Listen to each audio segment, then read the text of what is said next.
ইসলামী ভূমিবাদী গান শিক্ষা ইফতার মাহফিলে বিশেষ বিভিন্ন দায়িত্বশীল ভাইয়েরা আসসালামু আলাইকুম ওয়া রাহমাতুল্লাহি ওয়া বারাকাতুহু। আজকে এত সুন্দর আয়োজন আমরা বিগত বছর করতে পারি নাই।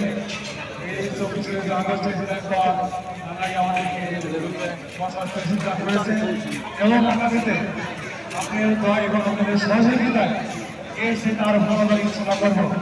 বিশেষ করে আগামী নির্বাচন বাংলাদেশে নির্বাচন হবে এই ভালো থেকে ইসলামী আন্দোলন আমরা সেই করতে চাই, আমাদেরকে আশ্বস্ত করতে চাই আগামী নির্বাচন যেন আমরা সুস্থভাবে এবং ইসলামের আশা ব্যক্ত করে আমার অনুরোধ করে শেষ। আসসালামু আলাইকুম ওয়া রাহমাতুল্লাহি ওয়া বারাকাতুহু।